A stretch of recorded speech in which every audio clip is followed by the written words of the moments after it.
తెలుగుదేశం పార్టీలో ఏం జరుగుతోందో దానికి ఆల్టర్‌నేటివ్ స్కెచ్‌లు జాగ్రత్తగా తనకి తాను ప్లాన్ చేసుకోవడం కోటరెడ్డి బాగా తెలివైనోడు అనుకుంటా. ఎందుకంటే వైసీపీలో ఉన్నప్పుడు కూడా అట్లాంటిదే ప్లాన్ చేశాడు. కానీ చివర్లో ఓడిపోతుందని తెలిసి ముందుగానే ప్లాన్ చేసుకొని తెలుగుదేశానికెళ్ళాడు కదా!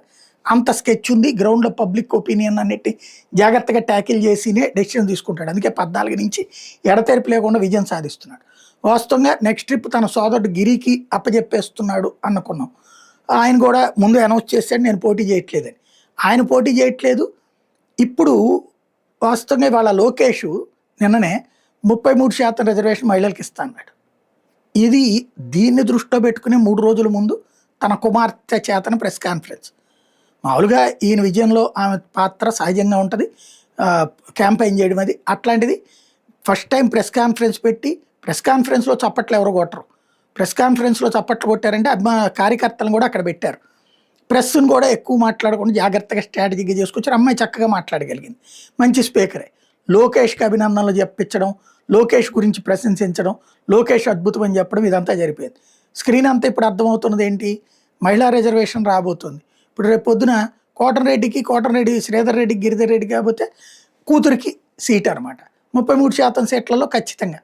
సాధారణంగా ఇప్పుడు అనిత ఒక్కత అనుకుంటా రాజకీయ కుటుంబం నుంచి వచ్చింది కాదు, నేరుగా అయింది. తర్వాత సవిత ఇట్లాంటి వాళ్ళు కూడా ఉన్నారు కొంతమంది మంత్రులుగా ఉన్నటువంటి వాళ్ళు.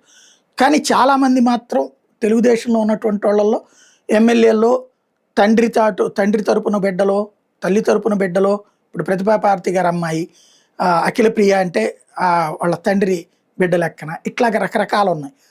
అలా కాకుండా ఉన్నటువంటి వాళ్ళు కూడా కొంతమంది ఉన్నారు, లిమిట్ ఉన్నారు. ఈ వారసత్వాలు ఇట్లాగే వస్తుంటాయి.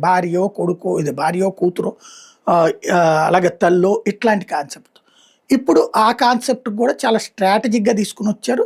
తన కుమార్తెను ముందు పెట్టారు. అంటే ఆ సీటుకి సంబంధించి తన తమ్ముడా తన కూతురా. ఇప్పుడు మహిళలకు ఇవ్వదలుచుకుంటే కూతురు, లేదు తనకి ఇవ్వదలుచుకోపోతే బ్రదరు. ఇట్లాగా స్ట్రాటజీ. దాంతోపాటు నియోజకవర్గాల పునర్విభజన జరిగితే 3 సీట్లు అడుగుతారు. కాకపోతే ఇవ్వను అనడానికి లేదు. ఎందుకంటే అక్కడ వేమిరెడ్డి భార్యాభర్తలకు ఇచ్చారు కాబట్టి.